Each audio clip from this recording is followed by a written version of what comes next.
All right. Well, welcome everybody, and Jerry and Dean to Tech Tuesday. So this is a lining up. Yesterday's session at 5 o'clock, Jerry, was outside of the Tech Talk. I usually go to live Tuesdays and Thursdays when I can, and so now we're in line with the Tuesday Tech Talk, and we've got Jerry Danish. Is it Danish or Danish? Danish. Danish. Okay. Yep. I like the Danish. You got it. Okay. There's a UL person whose last name is he pronounces it differently. And we got Ryan Jackson out there. We got Felix Sandoval, Mohammed, David Engelhart. Oh, they're already chatting up a storm because I was 2 minutes or a minute late. Geez, these guys are good. Gosh, Felix from Colombia. And we have Dean with us. So why don't we do this? Because I see Felix. I don't know if Mohammed was out there or not. So why don't we go from Jerry to Dean first? So Jerry, just give us a reintroduction of yourself and tell everybody who you are. Oh yeah, Jerry Danish. Good afternoon, everybody, or good morning, I guess, depending on where you're at. Jerry Danish, Director for Switchgear Modernization at Eaton. I've been with Eaton for 14 years. Have about 22 years of total experience in the electrical industry. A lot of it, all of it, has been within services. So started my career off as a field service engineer and kind of worked my way up through the ranks to be the director for Switchgear Modernization. And happy to be here for Tech Tuesday. So we started off yesterday with the overview of Switchgear Modernization. And today we'll get into some of the finer details with IEEE and some of the different products that we have. So over to Dean. Excellent. Dean. Good afternoon. I'm so happy to join all of you on Tech Tuesday as well. I've been in the electrical industry now about 47 years. I've been with Eaton now almost 12. And during my years, I have been very involved with the IEEE. I have been with the IEEE 39 years. I'm past chairman of the Switchgear Committee that's in the Power and Energy Society of IEEE. And I'm a recent past working group chairman of a standard we're going to be talking a lot about this afternoon, C3759. And so again, I'm just happy to be here. And I'll throw it over to you, Tom. Excellent. Well, welcome, Dean. And Jerry, you're like old news now, buddy. Sorry. yeah, you're old news. We got Nihad El Sharif out of Egypt online. 3 lives in one day. So, Jerry, I went live this morning just to let everybody know. I had an IEI session at 12, and now I'm going live again. And Mohammed says we got a ruthless crowd. So, and Felix is, so we have Colombia, South America represented. We've got Egypt represented. And we've got a few locations within the States. Anybody else out there from other countries other than the United States, please let us know where you're out of. So to your point, Dean, so yesterday, Jerry and I covered sort of an introduction to the whole concept of taking existing equipment and doing some magic to it and giving it some longevity, right? And we touched on the standard, the IEEE C37.59. So do you want to guide us through some of, like what that standard is? Like how long has it been around, and just give us some background on C37.59? Well, sure. I'd be happy to talk about that. The whole concept of replacement breakers or aftermarket breakers really developed in the U.S. and it started in like the 1990s. There were small service centers that were taking a brand new breaker and mounting it onto an existing circuit breaker frame. And they were doing this in medium voltage and low voltage. The problem with that was there was very little testing of that was taking place. And that's where the term retrofit came. Those circuit breakers were retrofit circuit breakers. And so these mom and pop operations were doing this. And unfortunately, there was an injury. There was an explosion of one of these retrofit circuit breakers, and that got the attention of IEEE. And so IEEE at that point said, we've got to do something. We've got to create a standard. And that standard became C3759. And so the very first version of C3759 occurred in 1991. And so the 2018 edition, the working group of which I chaired, is the 5th revision of 59. And each revision of 59, we add more conversions that people are doing out there to switchgear. And so 59 really covers a vast array of switchgear. It covers low voltage switchgear, load centers. It covers the metal clad switchgear. It covers metal enclosed switchgear. It even gets into DC transit switchgear. Oh, wow. And so we run the gamut of retrofit digital trip devices onto older circuit breaker. That's in there. Some reconditioning and refurbishment, retrofill opportunities are covered there. Like I say, there's we even have your thermal ports and ultrasonic port installation. We have paragraphs on that, and that's another activity, of course, that Eaton Field Service does. And so a lot of information is in 59, and it couldn't be categorized in one particular part of the switchgear committee. And so it is what is called an administrative standard, and we have connections to each of the various subcommittees in the switchgear committee on 59. So it's a very interesting standard in many ways. So I'm showing the title up here. It's IEEE standard for requirements for conversion of power switchgear equipment, right?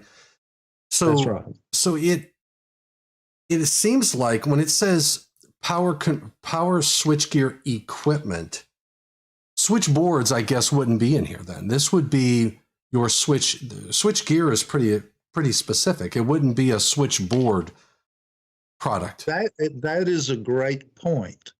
Our committee does give some consideration for switchboards, but the focus of 59 was not for conversion of switchboards that have molded case circuit breakers in them.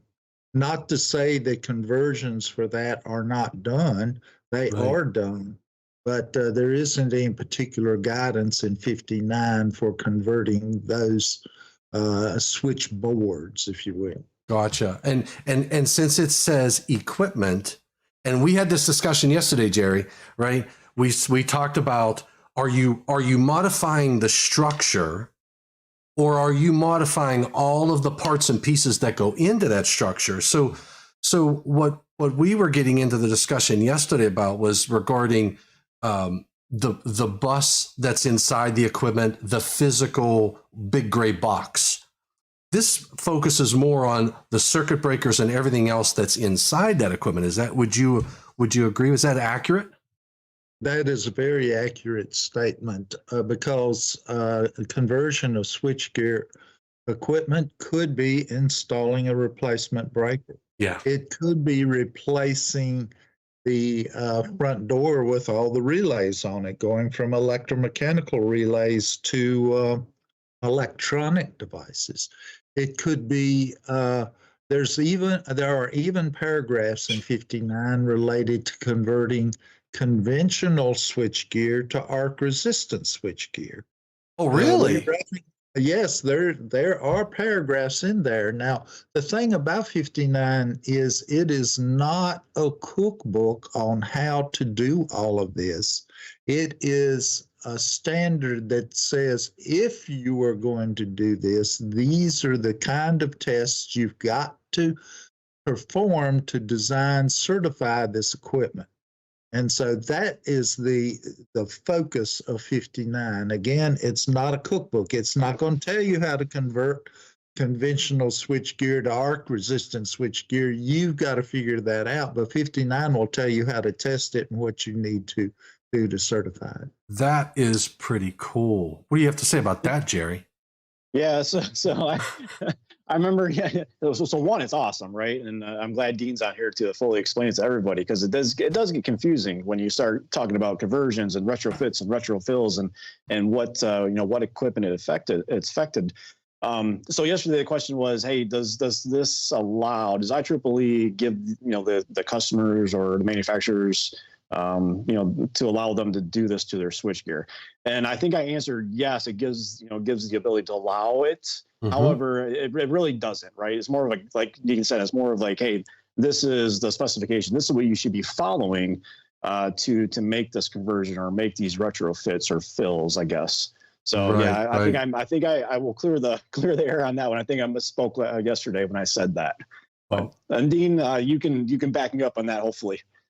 Well, sure. I was giving you that history of the how 59 came about, and it was the IEEE was very focused on providing guidance to those converters out there, and because again, there was a fatality, there was, and it was because the device did not have the proper interlocking in it, and the individual was able to rack a closed circuit breaker into energized bus. Ooh. And at that point then, of course, the major companies, and again, 59 is a group of all the manufacturers coming together and end users and converters. We had about 45 people in that working group, and all of us get together and we said, this is what we need to put in the standard to make sure that the equipment being converted is safe, that the equipment being manufactured is safe. Yeah. And so that's what we have done, and each time we find more opportunities. We'll be starting up a new working group in probably another couple of years, and probably, to your point, Tom, the switch boards may be part of that. Yeah, yeah. So you raised the so there's I don't know who this guy is, but but I see. Yeah. Yeah. But I know a bunch of names here, like Paul Barnhart. He's on panel 10. Yes, Paul at UL. Yep. Yeah. Paul Barnhart. And there's Ted Burse at Powell. You have Doug Edwards from Siemens. Tanner Esco, of course, we work with at the Power Breaker Center in Greenwood. And there's Michael LaFond at GE. We have Dave Limmerman is with Pico. That's an end user, Philadelphia Electric. Yeah. So to your point, when you look at the IEEE documents and standards and whatnot, it is a good representation, a cross-section of the electrical industry, from users to manufacturers, installers, and maintainers. So it's and it's one of those things, especially like when you're leading a team, that can be challenging, just trying to herd the ducks and whatnot, right? But at the end of the day, it's all about electrical safety. So I think that's you can't understate that enough. Well, and in a standard too, and I want to make this it's a very important point. We cannot create a standard that creates a restraint of trade. Yeah, that's right. And so we have to, as standards writers, have to work as a team to make sure that we're not putting something in a standard that's going to keep someone from producing their end product. And so that's a key focus of what we do in the standards writing. So let me ask you, since in C3759, is this something that UL would certify equipment to, or how is it reviewed? Is there any third-party review of what was done in regard to the requirements in C37.59? UL participates Okay, in the development of it. in the development of it. And they were very crucial in providing some of the guidance, like for the power racking. We have power racking guidance in 59, and also for the thermal ports and ultrasonic ports that can be installed. They were, some of their documents were added there. And we also have guidance in C3759 where the medium voltage vacuum starter replacement devices, because there's no other place in any other IEEE standard that covers a medium voltage vacuum starter replacement. I was very insistent that we get that in 59. It was clear that other committees in the switchgear committee were not going to write a standard for it. But the standard that I referenced most was a UL standard, UL 347. So we, again, worked closely with UL to get those kinds of things in 59. Now, to answer a more difficult question, UL typically does not offer listing service for these replacement products. Now, some end users say, well, gee, I want a UL label, and that can be arranged. You can have UL come out and perform a witness inspection of that particular replacement. But as a practical point, it's very difficult to apply a listing mark when you have more than 400 different kinds of designs for replacement breakers alone. And each one of them, if you had listing service on each one would have a procedures book and you'd be paying fees for each design. The upkeep of that is exorbitant. And so, generally speaking, listing service, if it's very important to an end user that you have a listing mark, we can make arrangements to do that.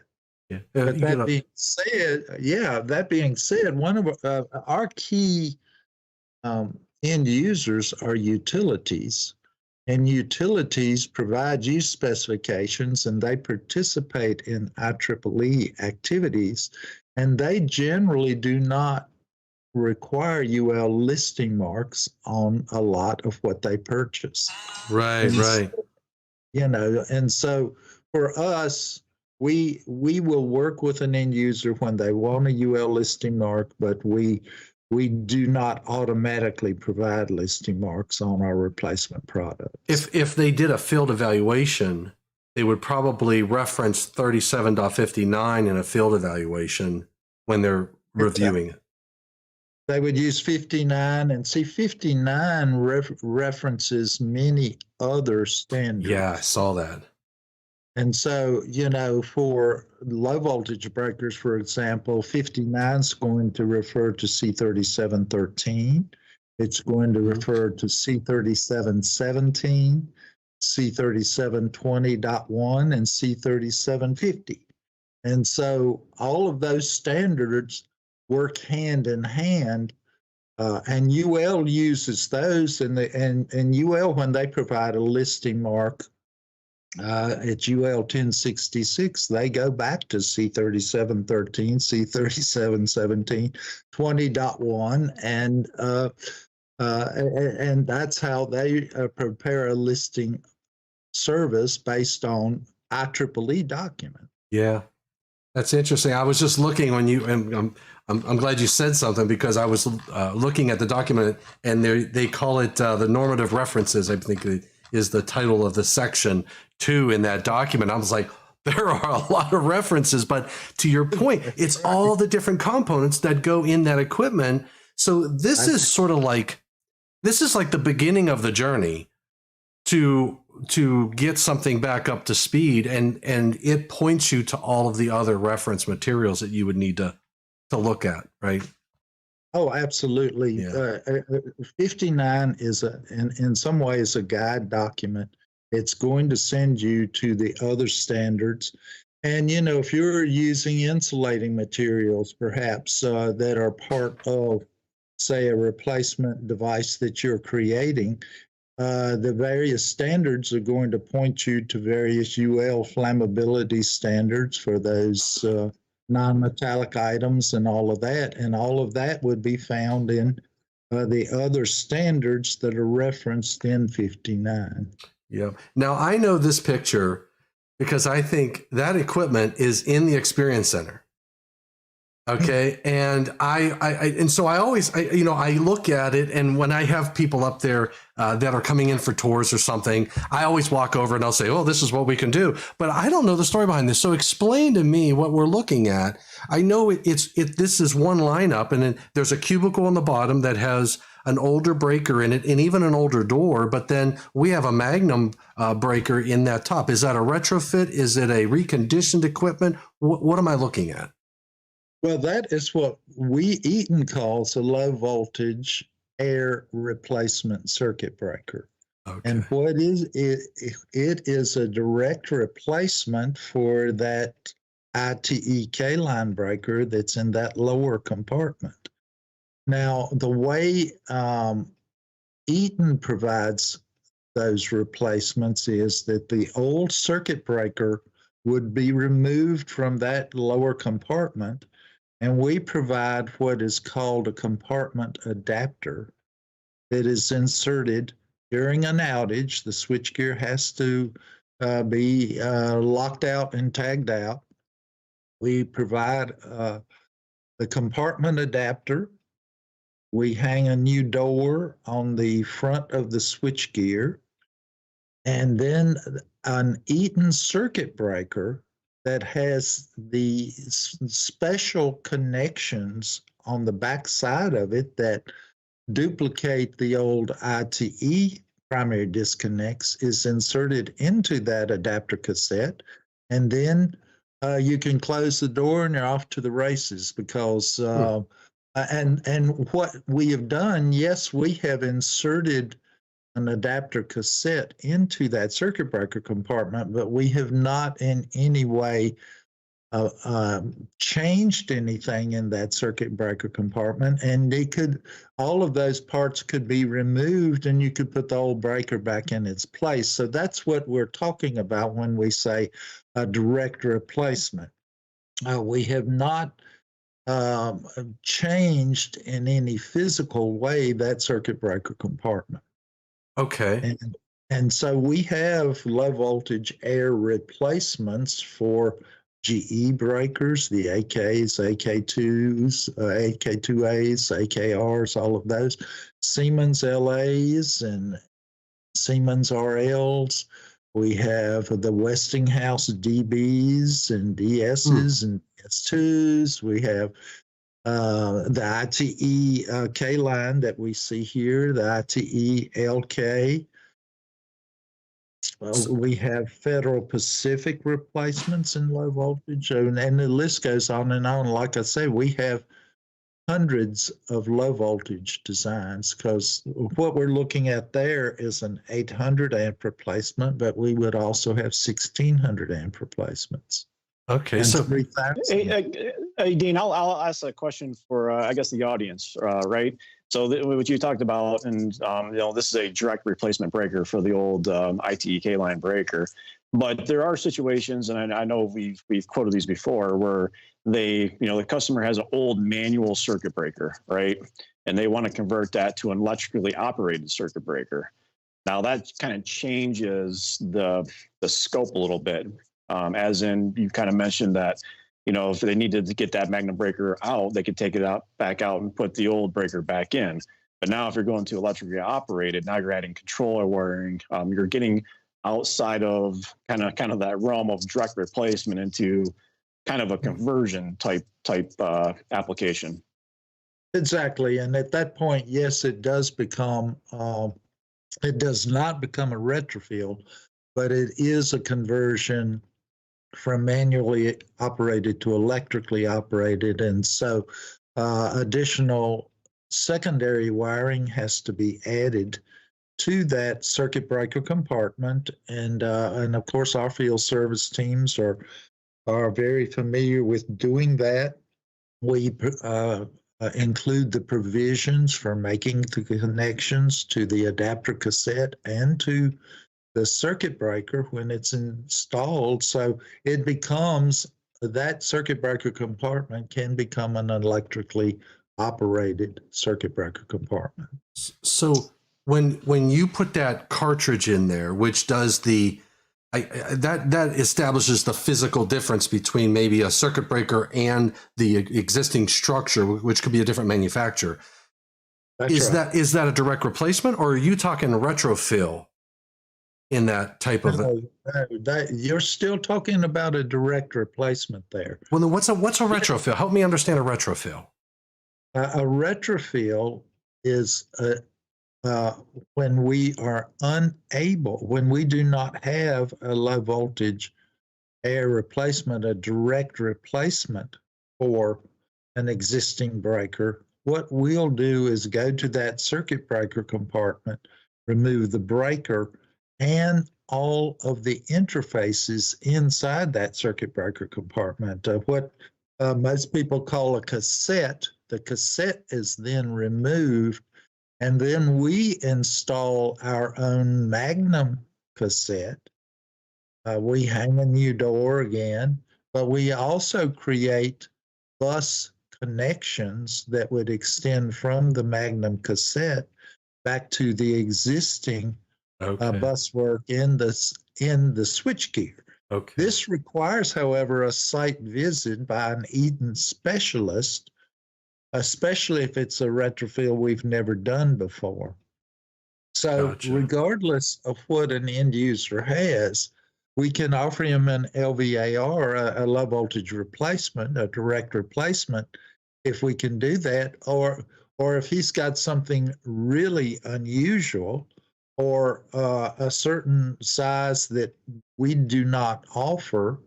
For example, we do not really offer 3000s and 4000s in direct replacements. We have some. The reasons are from a practical standpoint. It has to do with the Magnum circuit breaker we would use. So rather than do a low voltage air replacement, we do a retrofill of those using a Magnum device. And let me point out, in the low voltage direct replacement, that breaker is unique. It's not a standard Magnum. It has been modified so that it will go into that circuit breaker compartment and connect directly to the OEM buswork.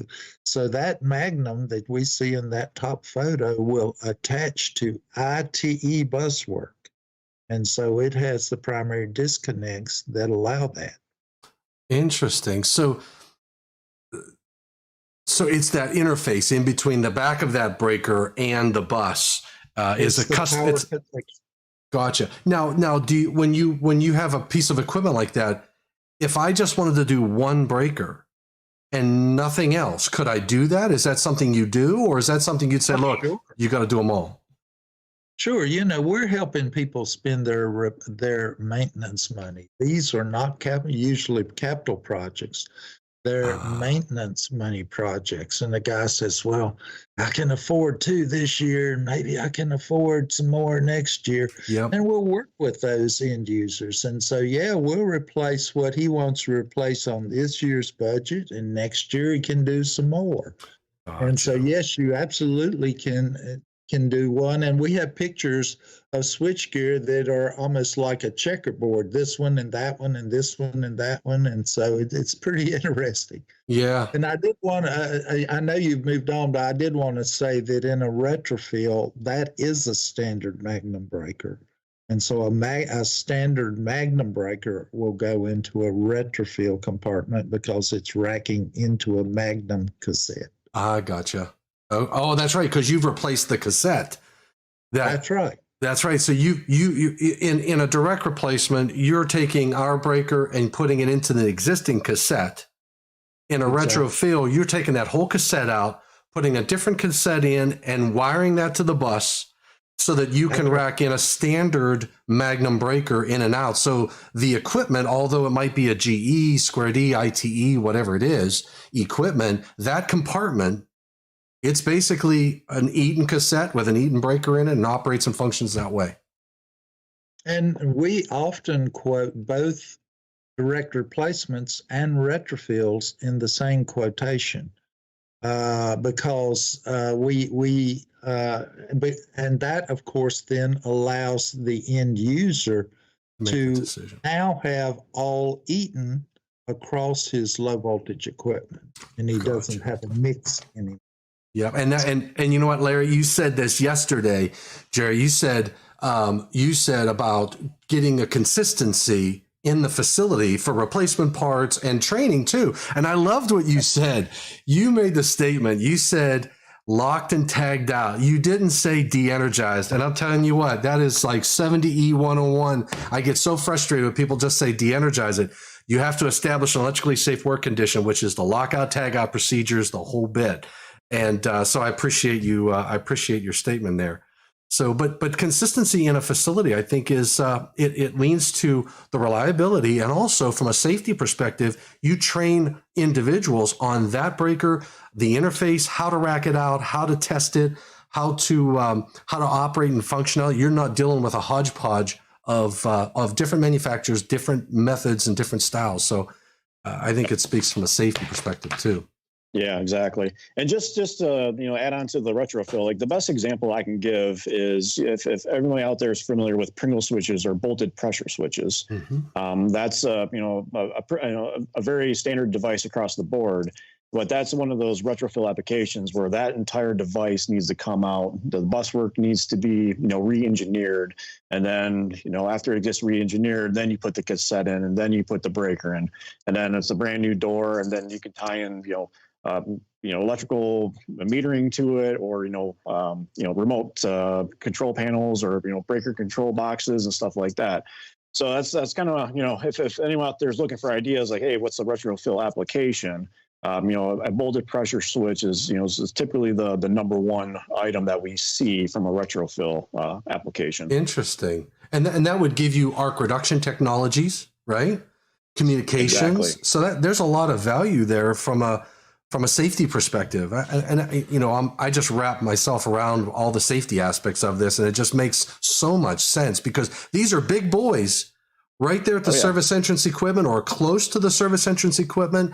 And there's a lot of energy you can release down into the power distribution system because of the delay times that you have to implement at that level in the power distribution system. So any technology we can get, and the more technology you can get in those locations, the better it can be leveraged for the electrical worker.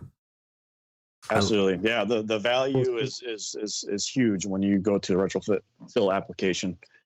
Absolutely. And so this one here just talks about, you're pointing out in this slide that you go, and we talked about the low voltage, and I think that's the cartridge, right? That we were just talking about. And correct me if I'm wrong. That's it. That's that metal framework that goes inside of the equipment, and then the breaker fits inside of that, and that's what racks in and out. So you're taking this housing and putting that into a piece of equipment to receive that breaker. It interfaces to the original OEM's components, racking or whatever, but provides us the Magnum touch points. Right. And so then it's an adapter cassette.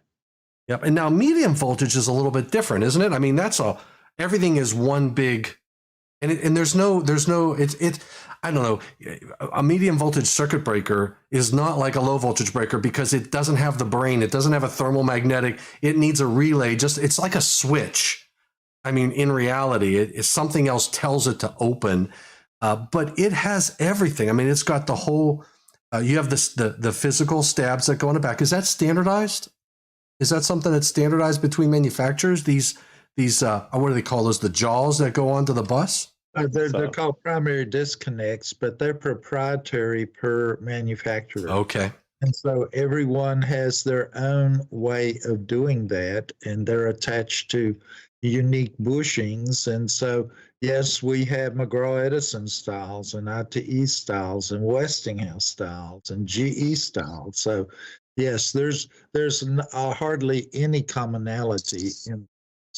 Okay, okay, and that's more of a, I guess, an intrusive. You will say, would you say that you're always retrofilling, or is that the term retrofill only used in low voltage type of applications?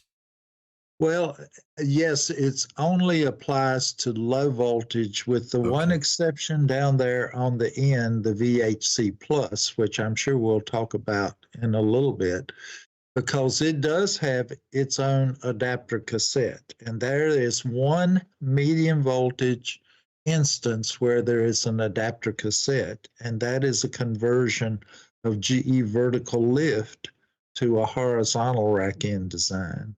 And so that's the only one I can think of that has an adapter cassette. But all of the other medium voltage are direct roll-in replacements for the existing circuit breaker. So you're speaking about this one over here.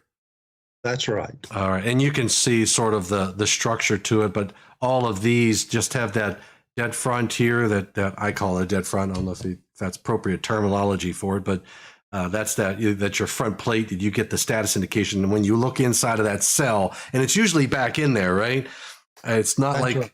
yeah, these medium voltage equipment is not like you would see where it's sticking through the door, so to speak. Medium voltage switchgear is metal clad, which means that all of the primary components, all of the bus work, everything related to the conduction of voltage through that device has to be clad in metal and isolated completely from any sort of exposure to the end user. An end user, and we actually have tests to make sure that an end user can stick a metal rod in there and touch something.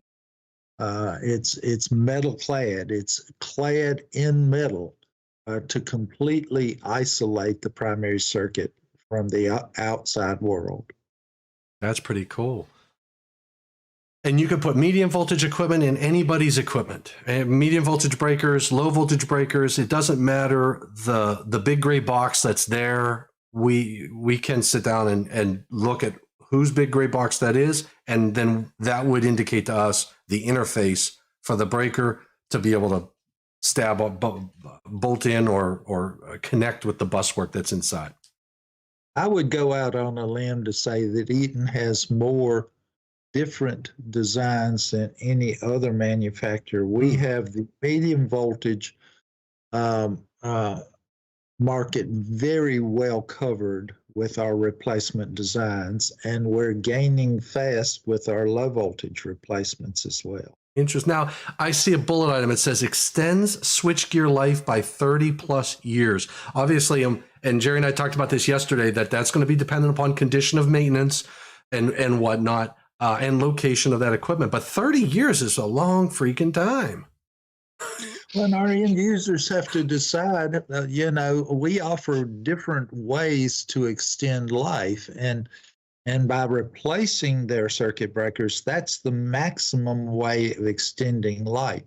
You have an old car and you want to keep driving it for a while. Maybe you decide you won't going to put a new engine in it. That's what we're doing here. We're dropping a new circuit breaker and older switchgear that is still in pretty good shape.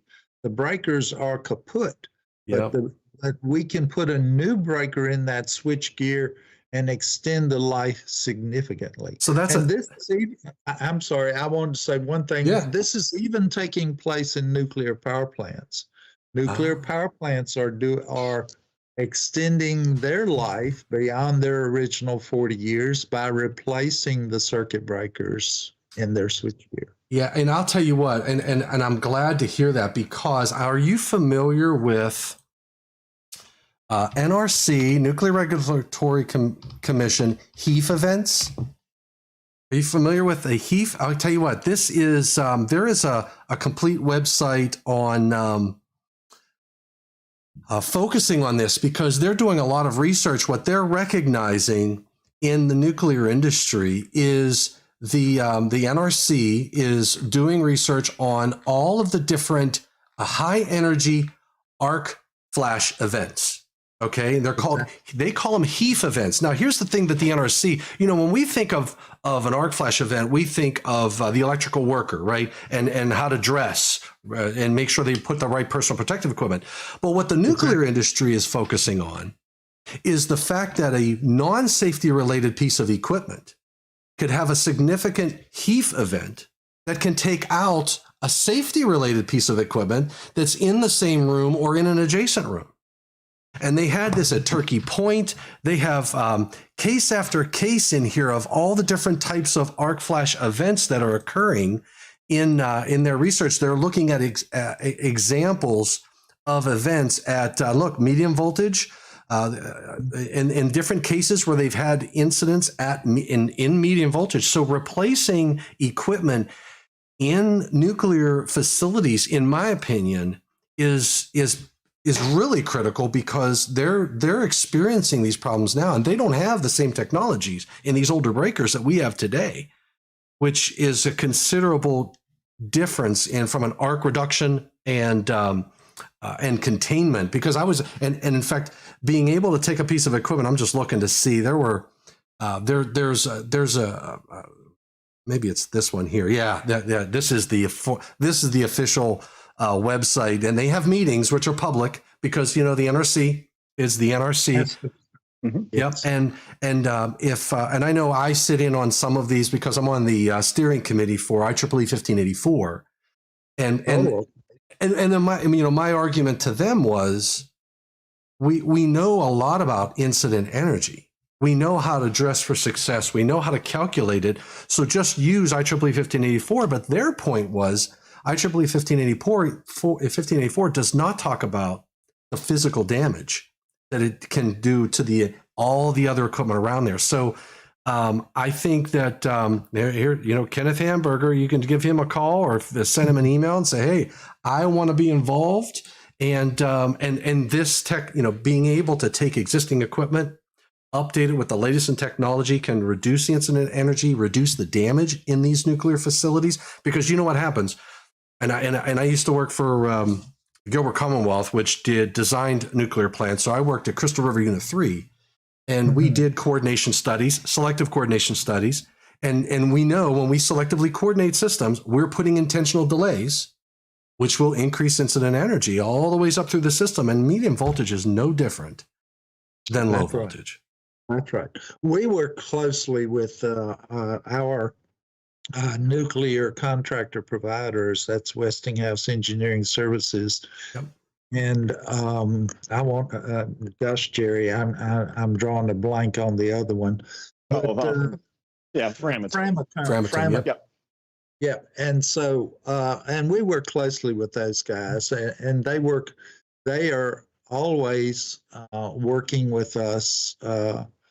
They come down and inspect the devices that we have built for various nuclear power plants, and so those replacements are very important to those companies, and they do a lot of extra certification of those devices for the new plants. Oh yeah, there's a lot of extra stuff that goes on in nuclear. I can tell you that. Oh, I've dealt with it my entire career.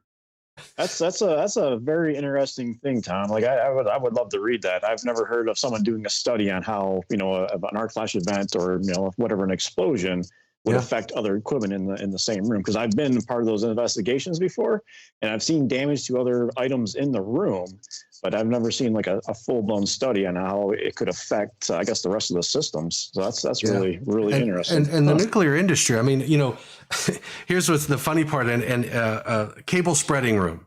Okay, the cable spreading room in a nuclear plant is one of those areas that if you're routing cables, you never want to go through the cable spreading room. And I remember Don Kelly, a guy I worked with, and there's a specific 10 CFR something that you have to do an analysis for the NRC on what cables, and if they're going through the cable spreading room, you can't have two safety related or your only safety related conductors going through that room.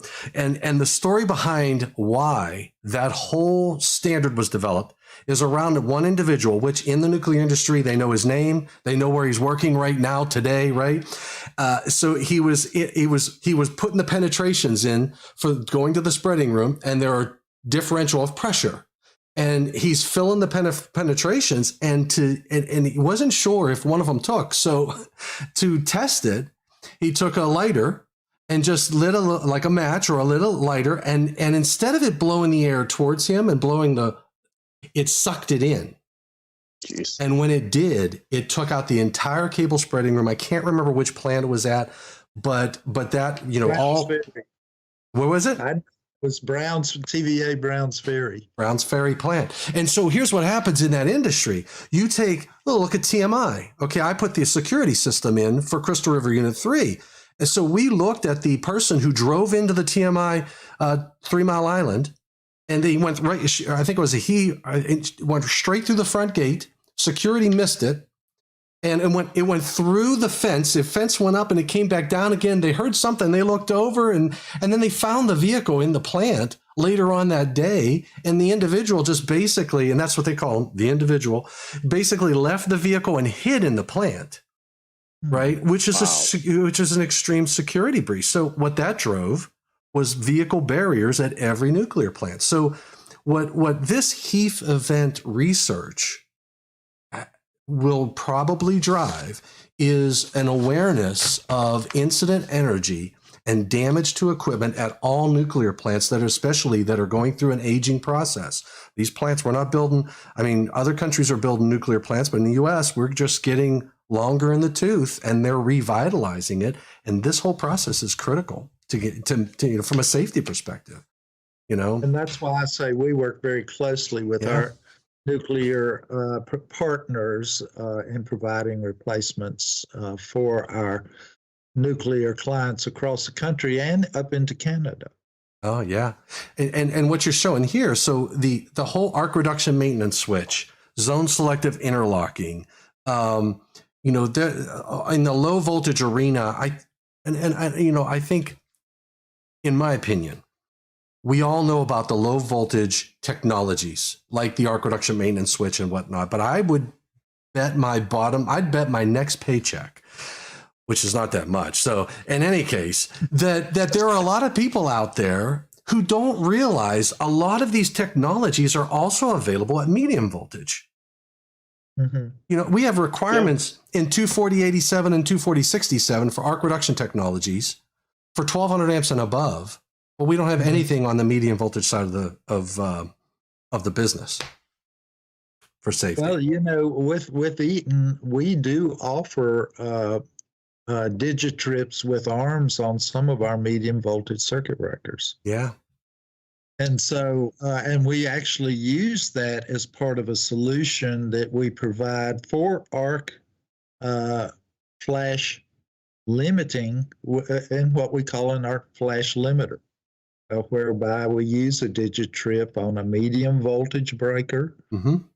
We also have sensors and a 5051 relay watching the medium voltage side, and then we can watch the low voltage side with sensors and connected to the digitrip and that medium voltage breaker. Yes. In fact, Flash Slim. Yeah, that is key switchgear modernization product that I quoted to today. That's cool. Yeah, because so and I've seen designs where they'll do that. They'll take the secondary of that transformer, they put the CTs in there, and then they tell that medium voltage device now it's on the primary of the transformer, and you take it all out, and now you can rely on that upstream overcurrent device for your clearing time and to watch the secondary of the transformer. Yeah. So many of these we can provide replacement breakers in those load centers on the secondary side of a transformer, but some of those load centers don't have a main breaker, and when they don't have a main breaker, that's when your arc flash boundaries just go through the roof. They're 90 to 100 feet away, and we can provide an AFL that can watch both the medium and the low voltage side, and that one breaker will provide protection for both sides of that transformer. Man, that is just, that's the cat's meow. It really is. It's a really cool product. Yep. And it's probably not all, when we talk about it, it's probably not that expensive. A lot of people think, wow, there's a lot that has to go on. But in reality, there's just a few components. And then you're buying a brain anyway. Let the brain do the work for you. Well, you've got a metal enclosed switchgear ahead of the transformer.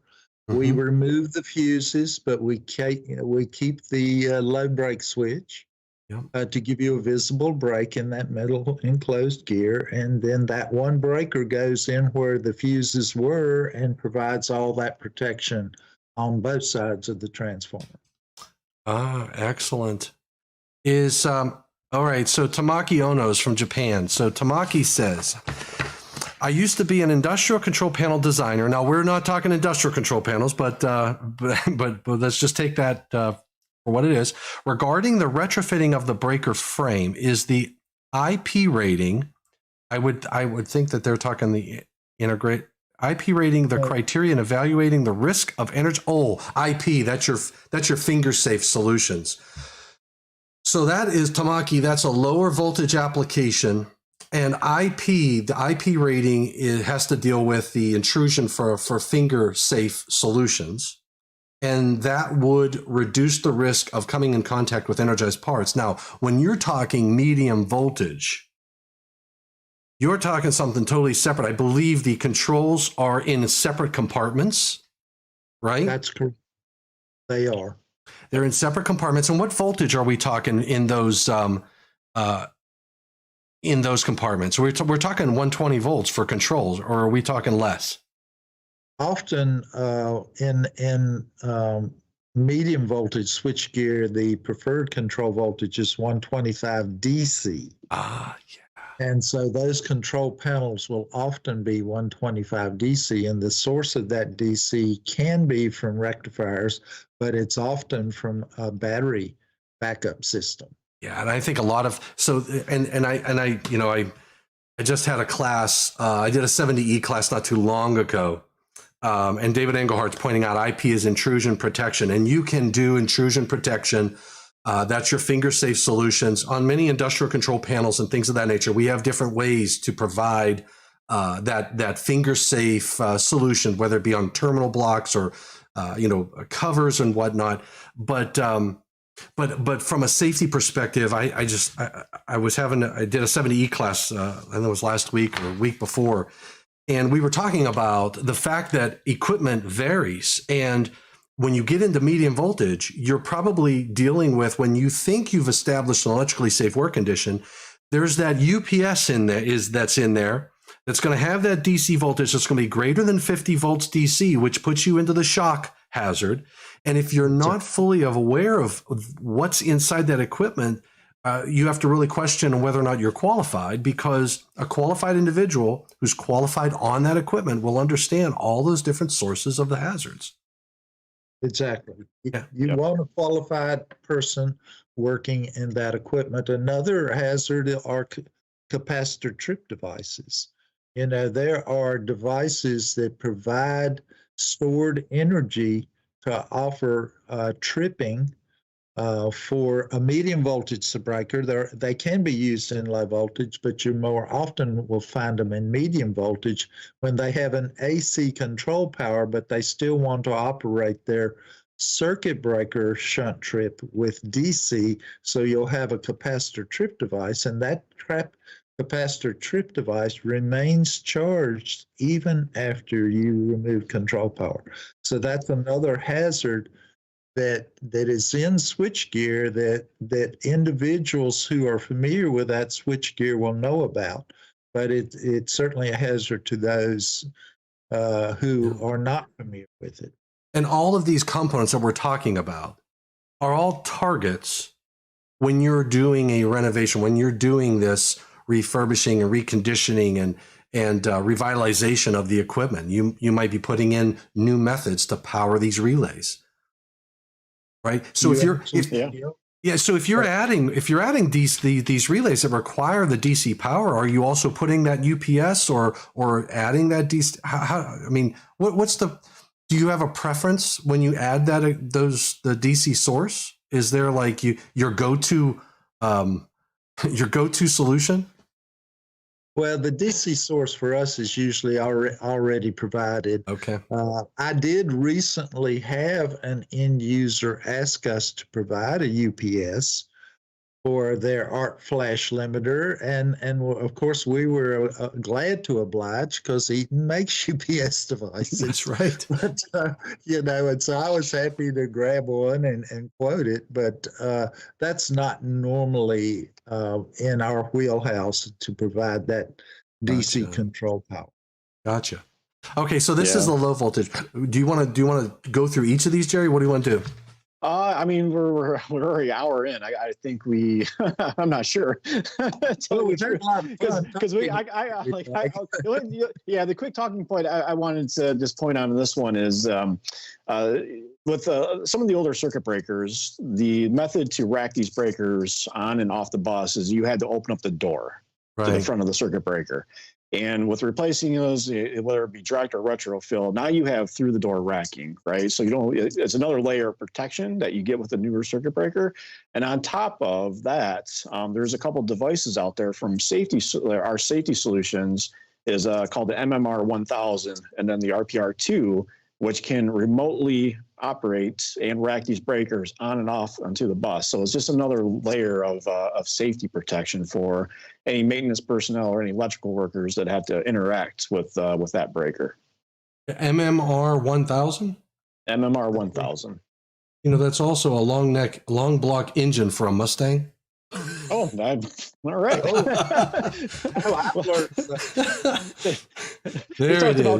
We talked about cars yesterday and cars today. All right. Yeah, well, you don't get me on cars because it would be a long discussion. Yeah, so that's what you're saying is you can take this device and slap this on the front of that of this Magnum breaker and then rack it through the door, keeping the door closed. Exactly, and open and close it too. And open and close it. Yeah, that's right. Yeah. That's right. Yeah, because you have the umbilical cord to get you out of the arc flash boundary. Yep, even out of the room sometimes. I like it. What about medium voltage? What's VR stand for? Vacuum replacement. And the VR Plus is our preferred vacuum replacement now because it has a 10-year or 10,000 operations scheduled maintenance interval. And so because of some advancements that we've made in the mechanism, both adding more robust parts and going to a proprietary lubrication system, we can extend the intervals to 10 years for preventive maintenance. Wow. Or 10,000 operations. Most folks we'll see a circuit breaker that's, say, 40 years old and it has 250 operations on it. But there are circuit breakers out there in repetitive duty situations. They're starting and stopping chillers. They're starting and stopping conveyor belts, and they're used in repetitive duty. And for those, with our VR Plus, we can allow up to 10,000 operations on those circuit breakers before they need to perform maintenance on it. And then we also have the sure close technology. In the early days of vacuum replacement breakers, a mechanism had to move a vacuum contact about not more than a half an inch. That was not a lot of energy was needed to do that. And when in the early days, trying to take a vacuum mechanism to operate the old mechanism-operated cell switches, I was trying to think of the word. It's a pantograph in the circuit breaker compartment. The breakers would bind up and they would not close. And so Eaton designed a system called Sure Close that decouples the energy of operating the MOC from closing the breaker. So it's its own stored energy system. So you get great operation of your cell switches and excellent operation of your circuit breaker. Excellent. And then I'll mention FAME briefly. We can take the older breakers that are out there, either breakers that we produce, the vacuum replacements, or we can take Eaton VCPWs, and we can do upgrades on them, an upgrade we call FAME, and give them the same 10-year or 10,000 operations scheduled maintenance intervals for those breakers as well. So we're kind of expanding the fun of having a device that you don't have to check it on a yearly basis. Most of our competitors require inspection on a yearly basis. We're saying every 10 years. Excellent. So FAME is allows you to take breakers, let's say the VCPWs that have been in service for a while, Yep. or even our old vacuum replacement breakers. We can bring those in.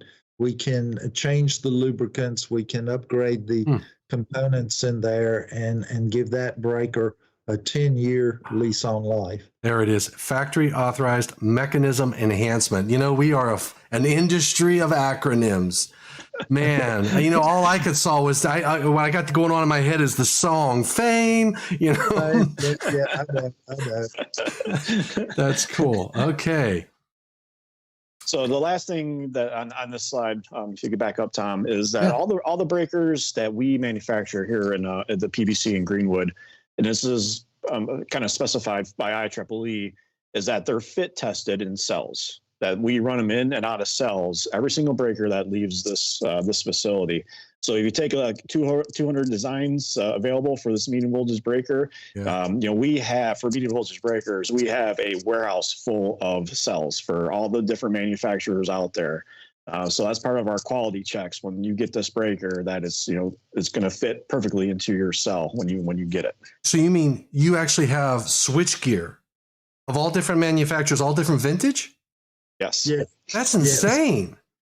It is insane, but that's the way we can guarantee that breaker is going to fit in the circuit breaker compartment when the customer receives it. That is absolutely awesome. I've not seen that facility.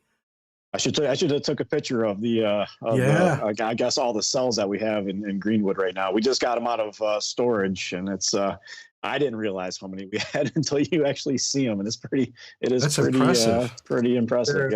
There are low voltage ones and medium voltage ones, Wow. so there's quite a spread of switchgear. I can picture a mobile Eaton Tech Talk in the future. Obi-Wan Kenobi. Come on down. Come on down. All right, and then there's what's this? Vacuum starters. Vacuum starter replacement. We talked about this yesterday. This is really something that is, again, especially with medium voltage, is unique to Eaton.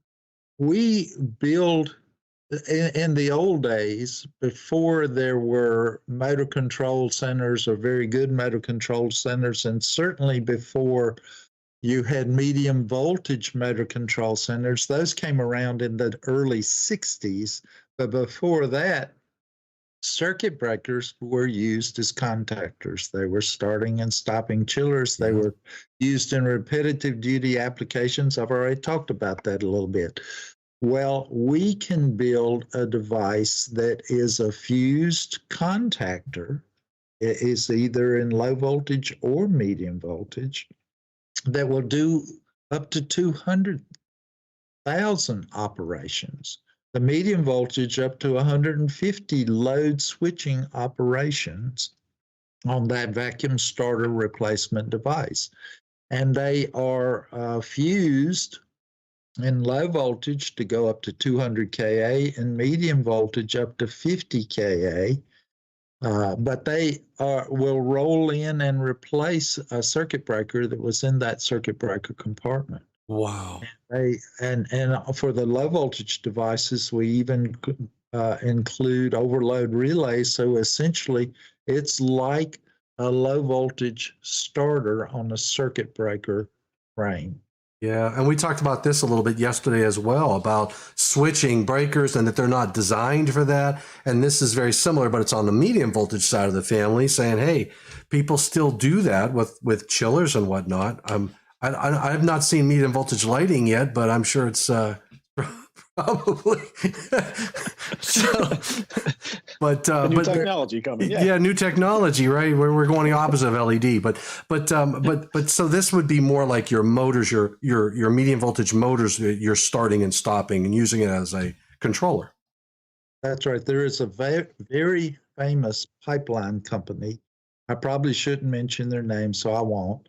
But they use our medium voltage vacuum starter replacements to move oil and other petroleum products from Houston up to New Jersey. They have over 300 of them Wow. in service right now, and everyone knows their name because they were hacked and all of that good stuff, but they have been great partners and worked closely with us as an excellent success story of medium voltage vacuum starter replacements. And owing to their success, now we have other pipelines courting us, buying vacuum starter replacements for their pipelines as well. Sweet. Excellent. VHC, vertical or to horizontal conversion. Why would I care about vertical to horizontal? I love this product. You love it? Yeah, We're very proud of that. You know, there were 4 of us that hold the patent on that thing, or Eaton, of course. But yeah, back in the old days, all circuit breakers were oil-filled circuit breakers. And so people then later on converted to air magnetic circuit breakers, but GE kept the design like the old oil fill breaker. And so their medium voltage air breakers lift up into the circuit breaker compartments, the primary disconnects on the top of the circuit breaker, and lift up into the switch gear. And they continued to build those well into the 1980s. Well, you're lifting something like a 1,200-pound circuit breaker up into switch gear. That's awfully hard on the various components and what have you. And so elevators and the chain drives and all of that stuff and the jack screws that lift all that stuff wear out. We can provide the VHC, which is an adapter cassette, and we can put that into that GE vertical lift switchgear, lift it into place, add a few other components without modifying the circuit breaker compartment in any way. And in a half hour, we can put a horizontal rack in Eaton breaker. Here's that video. This shows you exactly what we do here. That's the adapter cassette. And on the top of it, you can see the secondary disconnects, the power connections, but you can also see the primary disconnects. And you'll use that elevator one last time to insert this adapter cassette. Yeah. It rolls into place, and what we do is we'll remove the wheels once it's lifted into that locked out, tagged out switchgear. Then we install special adapter plates that bolt into place. We also provide a rear cover. By the way, you see here that we're clamping things in there. We're not drilling holes. We're not modifying that circuit breaker compartment in any way. And then we put this plate in place to maintain metal clad integrity for that switchgear.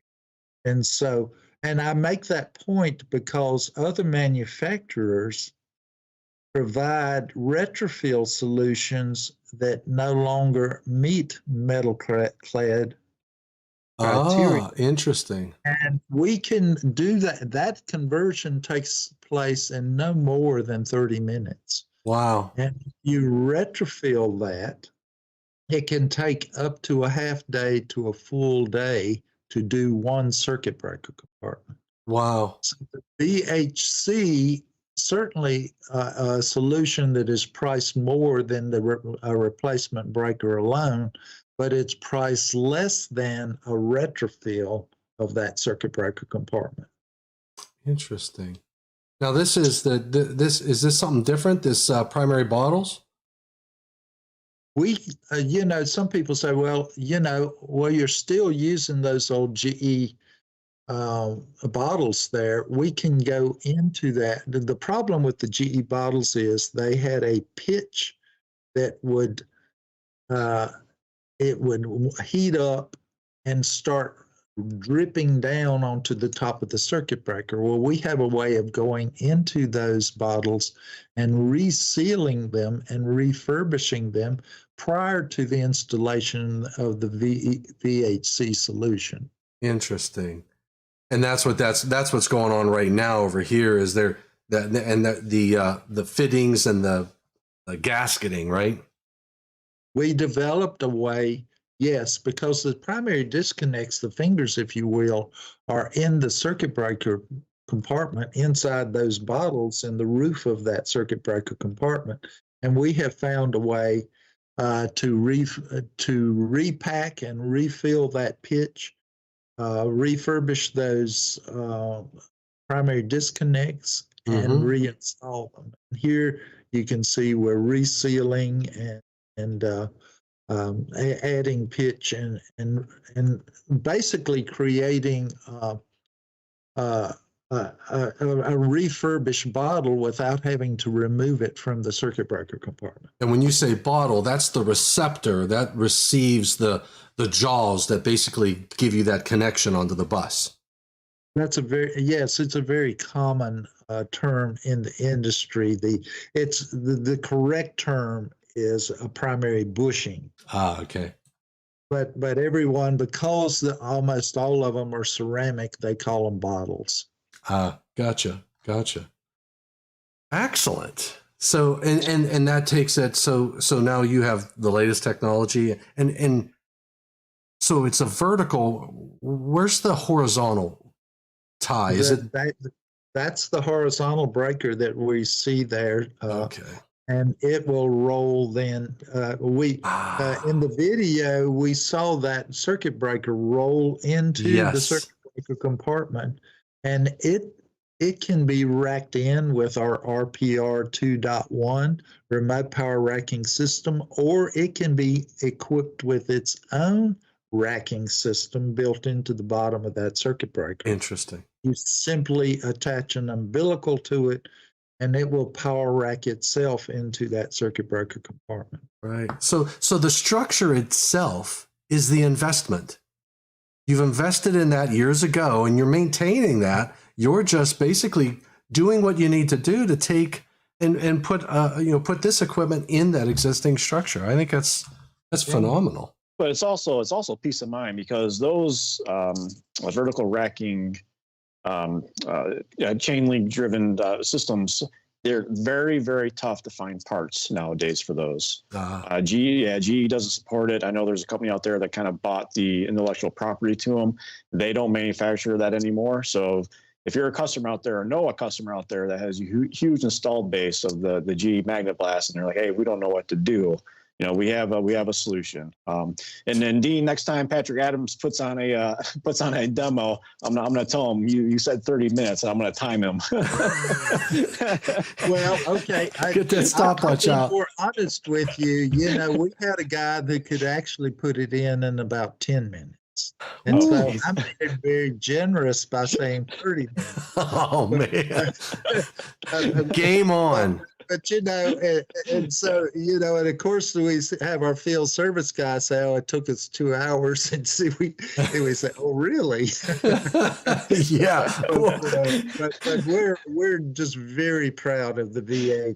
It's patented, it's fully tested. That's We cool. did all the design certifications for it, and we made sure there was guidance in C3759 for medium voltage adapter cassettes. Nice. It had not been in 59 before the last revision, and we got it medium voltage adapter cassettes or in 59. Right. So at least now you have a standard associated with it. So there's some guidance to follow, industry recognized practice to follow from a standards perspective. That's very important. Exactly. So we talked about each of these, and we now know what the difference is between what retrofill is, right? So Right. did we not hit anything on here that we need to talk about? We talked briefly about insulated case breakers. We do retrofill those depending on how large they are, and there are certain brands of insulated case breakers that are difficult to refill because of the way they're attached to their metal enclosed buswork. And panel boards and switchboards, we can do some of that as well. It just depends. Again, it depends on the design. In all cases with retrofills, we do want a site visit to take measurement, get lots of pictures, because these are all custom designed solutions that we provide from our Warrendale team. Yeah. But like you say, a lot less intrusive than trying to replace the entire equipment. Oh, You got it. Yeah. Then there's your medium voltage as well. And again, we can do those. We'll remove the old circuit breaker parts and the circuit breaker L frames or whatever that are in there, and insert VCBW cassettes or L frames and provide circuit breakers. Those are a lot more involved, and again, they're all very highly customized designs. And I think there was this too. That's your medium voltage application. So replacing original circuit breaker and compartments. We already talked about that. And hopefully we get to see some cool pictures in this one. There's the Y, aging. We already talked about all of the aging and the spare parts. We talked about the spare parts. Right, engineer to satisfy, and that's what we claim to please. Special orders don't upset us. And we cover a lot of people. It's hard. We hate to say no. That's right. That's right. That's my problem. I never say no anymore. Sometimes that's a. So you take everything out of there. Right. Struts. All right, so this is you're building an infrastructure that goes, that's your bus work. Okay, so you build your bus work in the back of that, and then that connects in with the existing infrastructure within the equipment. That's right. And see, there is a mini frame, if you will, that will accept a VCPW circuit breaker. Interesting. Look at that. And all of that's insulated. I always thought that was dipped. Yes, some of those are. That's an Eaton process. The old our busway team does. Creates some of that bus work for us. Yeah. There's your additional bracing. That's pretty cool. I like this video, man. Yeah, to fully understand the process, I mean, we come out, we'll do measurements, obviously lockout, tag out, make sure it's de-energized, and do all the measurements. And this is all engineered in-house. Obviously we just can't show up with a bunch of parts and pieces and expect this all to go together. So that's kind of a part of the package that that we supply our customers, is that, hey, this is a fully engineered solution, making sure that we're following the guidelines with Ieee, and that from an outage time standpoint, is hey, we have it's pretty much a Lego set, and that we get it installed and we do as quickly as possible and commission it and get the customer back online. And all that bus work will probably be custom for each, all the angles and everything. I mean, if it's existing equipment, I'm sure from a manufacturing perspective, you sort of know where things are at, but still. That's right. That's pretty cool. We did a very large project for New York Power Authority, the Lewiston Station up near Niagara Falls, and they bought 12 of those, and those were all the big 3,000 amp generator class circuit breakers. So, wow. And it was very much what that video just showed us. It was very similar to that. That's pretty neat. And then this is your low voltage. Same type of deal. So that's a picture of before and after, right? I mean, that's right. And then that first section there, you see a 4,000 amp circuit breaker. I believe that is a Siemens. Yes, those are Siemens breakers. Yeah. Siemens LAs or RLs, and they have all been replaced with Eaton Magnum. Look at that. And you've got relays. So, this up here is changed as well. So you're seeing the meters. You're seeing a meter, you're seeing a new meter, and then you have obviously the technology in the breaker, but then all of these other breakers have changed as well. So, I mean, and you probably reconstructed the doors and made new doors, right? Because obviously. That's right, because the Magnum circuit breaker is picture framed by the door, which allows you access to the open and close push button and to the Digitrip. It's on the front of the Magnum, and so we do provide new doors. We typically paint them gray. Occasionally, our arm can be twisted to paint them other colors as well to match the existing. I'm telling you, we're going to get Chip Foose in, and we're going to do a custom paint job on one of these. Yeah, that's right. But he'll want to add paint stripes. And, and have the Foose label up front. I don't know if I can have that or not. That's okay. We can deal with it. And then you got, this is the voltage pressure switch that you were talking about, Jerry. Yep, you got it. Yeah, that's a classic example and a great example of providing a better solution versus a voltage pressure switch, right? Voltage pressure switches, if you look at that, that's very, let's say, archaic, but it is that handles. You throw it up and pull it back down. You're right in front of it. Typically, this is on especially for like downtown areas. That this is the service entrance from utility, which makes it extremely dangerous to operate. Yeah. And then, that there's a great solution for that, is to get that out and then replace it retrofill with a Magnum circuit breaker that, focusing on safety and reliability, and also, getting that breaker, in and out of that cell, and then, protecting the electrical workers. So are the fuses completely out of the picture, and the breaker gets you like the interrupting rating, or do you still have fuses in the picture to give you an interrupting rating? The fuses come out. Oh, go ahead, Dean. Yes, the fuses do come out. Okay. And we can provide a Magnum that'll provide up to 100 Ka short circuit capability, so the fuses can come out. Gotcha. And the entire solution, retrofill solution, replaces the Pringle switch and its fuses. Excellent. Now it says up to 200,000 amp available. How do you do 200,000? 200,000 available can be done with a Magnum as well. Sometimes, however, we will use current limiting fuses in some of our solutions. Yeah, that's your limiters, right? Then, and they're, yep. Okay, that's what I was. I sort of thought that's what you did.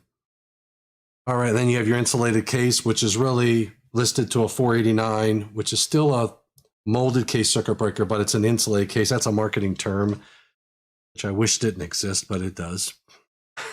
I like the breaker, but I just don't like the terminology. I don't know. It seems more confusing. Well, it is, and it's confusing to end users as well. We Yeah. ran up on a situation down in Louisiana a number of years ago where one of our competitors had gone in and replaced fused circuit breakers with moldy case circuit breakers that on the nameplate would have the same rating, but they don't offer any of the same duty cycle that a fused low voltage power breaker does. Yeah. And he did not realize what he had.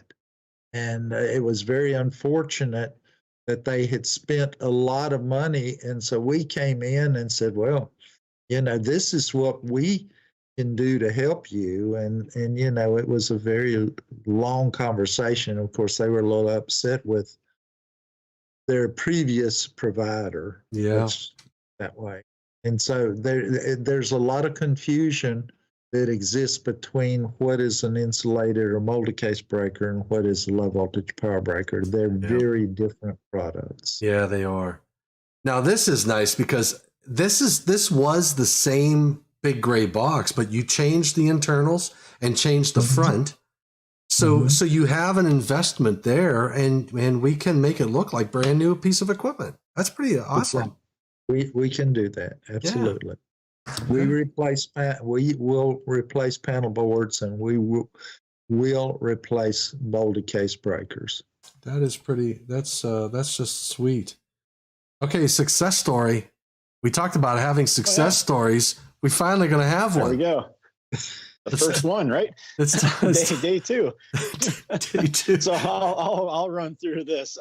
Yeah. So this was a customer in the local Pittsburgh area that this is I believe the drawing said 1964 or 1968, and this is all the original Westinghouse DB switchgear, and they're starting to they captured their cost of repairs, and they said, hey, this is starting to rise, and your maintenance intervals are getting shorter, and they're sending their breakers back into our refurbishment centers more often, and said, hey, we need a better solution. And they said, we can't replace our gear just because the logistics of getting this gear in and out. And so they said, we want to go all digital. We want to address our environmental concerns, meaning the old asbestos control wiring, all the asbestos arc chutes. They wanted to factor in a bunch of safety protocols. They wanted metering, new breakers. So this is the project we talked about yesterday, where we replaced pretty much 99% of the switchgear minus the structural steel and the bus bar. So all the CTs, the PTs, the doors, all the control wiring, all brand new engineering drawings. Over time, you see that there's some new wiring in there. Some people added wires for something and it was never documented. They say, hey, we need to start fresh. We need a fresh set of engineered drawings. And that is the old asbestos control wiring that was just kind of standard, kind of back in the day. Back in the day. Boy. Exactly. Right. Old, Westinghouse DB, porcelain. Porcelain. Yep. Porcelain. Is that right, Dean? DHP. Yes. Yeah. Yep. Yeah. So, and that's pretty much it, right? So 5 days. This is the one you talked about. You did in 5 days. Yep. We fully overhauled the switchgear in 5 days, and we went pretty much all digital with everything. And one of the safety features they wanted with this is that what you're looking at right now is said, hey, we don't want any of our electrical workers to be able to operate these breakers standing in front of the gear. And it said, okay, well, we'll have to go to a mimic panel. And so that's what you're looking at right there is a mimic panel to control the breakers from a remote location. And on top of the, you see the digital screen there, they wanted a PLC with a selectable sequence of operations. So they wanted 3 different sequences of operations that they could pick from depending on what state their energy center was in. That's pretty cool. And really, that could be anywhere. Where was this located? In the same room or in a different room, or where's it at? This was located in the same room just because it was a very large room, but it was out of the arc flash boundary. Nice. Very nice. Yep. So we keep going. Yep. Brand new Eden breakers, direct replacements. Boy, isn't that beautiful? I mean, isn't it just beautiful? A man, a day. It's right here, bro, man. Just wait for the before and after picture. So they, so another good thing about this is that we worked hand in hand with one of their consultants, saying, hey, when we got into the conversation about replacing the gear versus modernization, we kind of trained this consultant on really how powerful modernization can be versus fully replacing the gear. But all SEL 751 relays, test switches, obviously indicating lights for breaker status. Yep. Oh, there's beautiful all wiring. New, yep, all new, brand new control wiring. I didn't take a picture of the drawings that we provided them, but all new engineered drawings. Man, where's all the little gray tags, and how come there's no bundle with the tie wraps? Yeah, right. You're supposed to reproduce all of that. Keep it all, man. Look at that. And on this one we haven't really gone in depth with transient analysis and snubbers, but they had a transformer that was close coupled to the switch gear. So that that derived a power system study, transient analysis, and it did. We did have to install a snubber to protect that transformer from transients. So we're going to have to do a snubber discussion in the future. I don't know. I know SHIP is no longer out there. Who's the next best thing when it comes to snubbers? That would be Tom Dionis. Oh, Tom, yeah. With him, yeah. I quote snubber.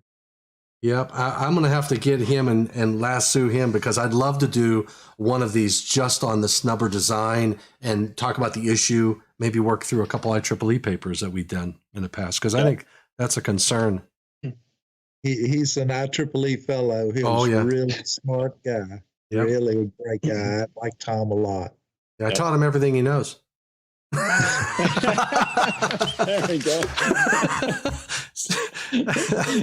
I wish I knew a tenth of what he knows. I know. It's exactly right. So this is look. I love this because that's insane. Look at that. This is the before and after. I mean, it doesn't even look like the same switchgear. It doesn't look like the same room.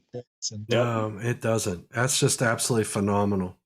Yep, amazing project. Man, and everything is, you cleaned up the whole front. You've got the nice digital relays in there.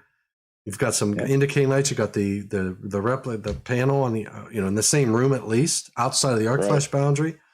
That's what it's all about. In my opinion, that is what it is all about. It's taking equipment, and you have an investment. You got the big gray box. You got all the bus. It's just a matter of taking all those components and modernizing it and, giving you all the newest features for safety. Yep. What did we miss? I don't think we missed anything. We went 33 minutes over, Dean, and it's all your fault. I know it is. It's worth it. It's all worth it. Yeah, I like to talk. I work from a home office, and I don't get to talk all day, so other than to the dog. So I'm happy to. What kind of dog? To all of our YouTube friends and you guys. What kind of dog you got? She is a Heinz 57. Ah, I've seen those before. She's kind of a miniature pincher blend. Oh, cool. Jerry, you got a dog? Yeah, I've got two. Yep, two? I got a black lab and a chocolate lab. Oh, okay, that's right. We were talking. I have a chocolate lab and I have a black lab as well. So what's your two dogs' names, Jerry? Bell and Rose. Bell or Bowel? No, Bell. Oh. Okay, and Rose? Bell and Rose. Yep, you got it. Dean, what's your dog's name? Lila. Excellent. I have Jake and Maggie. Nice. Yeah, so and I have there are two labs as well. So Jake is like me, couch potato, and Maggie is like my wife, a ball of energy, running around, wants to do everything. So, I can't, gotta love a lab. Cool beans. Wonderful. Yeah, so we had a great discussion. I thought we had some good questions. Tamaki, thanks for joining us. David Engelhardt, he went to bed. David's out of Florida. I believe he's in Florida. Tamaki's in Japan. So what time is it in Japan? It's got to be late there, right? They're way ahead of us. Or are they behind us? First thing in the morning. Is it first thing in the morning? Mm-hmm. Okay. Yeah, and see who else we had out there. Tamaki, I think I grabbed the questions as they were coming in. We got Nihad El Sharif, and now I know it's really late for Nihad. Muhammad. Great discussion. So I appreciate everybody joining in, and I enjoyed the discussion with you, Dean and Jerry. Dean, you're a wealth of information. We got to get him back on, man.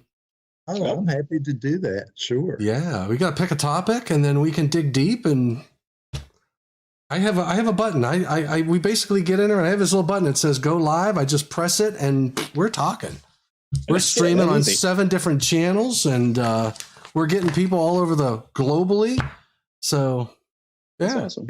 Well, Dean, we have 3 more days, so I may recruit you for another day. We'll see how the Okay, the week plays we'll out. see you guys for sure. This is Modernization Week. So guys and gals out there, hit those thumbs up. And if you hit the thumbs down, you got to hit it twice to make sure it takes.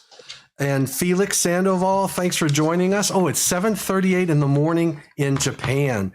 You're welcome, Joe Tamaki, and thanks for joining in. Thanks for the questions. And Felix Sandoval is out of Colombia, not South Carolina, but South America. And we have the Nikolai Tesla. And Nikolai says smash the like button. So you know Nick was always right. Oh, great. We appreciate that, Nick.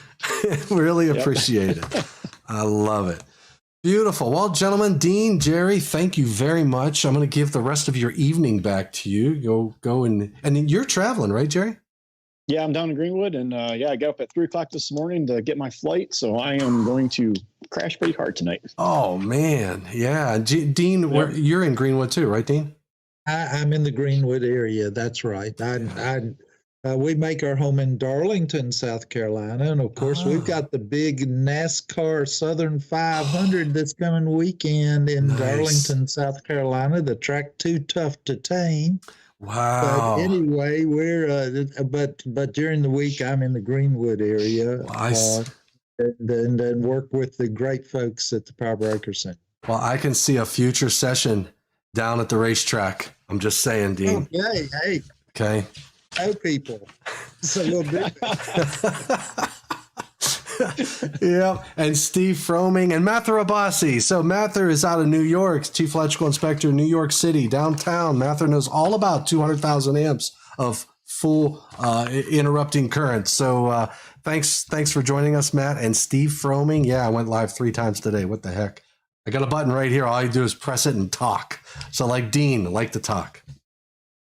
All right, everybody, we're going to sign off. Thank you again, Dean and Jerry. I really enjoyed this discussion. I'm enjoying this whole week of modernization. So, and tomorrow's session is on reconditioning. What? Reconditioning. So class 1, class 2, class 3. Okay. Reconditioning. And also we're going to cover trip unit upgrades. That's right. Yeah. And we're going to have 2 other guests. Yeah. Yep. Nick Tamburo and TJ Large will be joining me. Nick They're and the TJ. PBRC managers for firm that report up to me that cover all our locations. This is cool. So we're going to have a whole lineup. We're going to have 4 people. Man, Dean, you don't know what you're going to be missing, brother. Oh, I tell you, I might have to tune in just to watch. That's right. You know where it's at. You got to hit the thumbs up. You got to hit subscribe too. It's free. Okay. So, all right, gentlemen. Thank you guys. And hold on. So I'm going to tell everybody. We're going to stop the feed. And thanks everybody for out there for joining Steve, Mather, and Muhammad, etc. So thanks everybody for joining in. Thanks for what you guys do for electrical safety and for the electrical industry. Remember, stay safe and always please stay healthy. So signing off for this evening. And I'm going to hit the end screen. All right. Take care, guys. Cool beans. I'm going to hit stop streaming.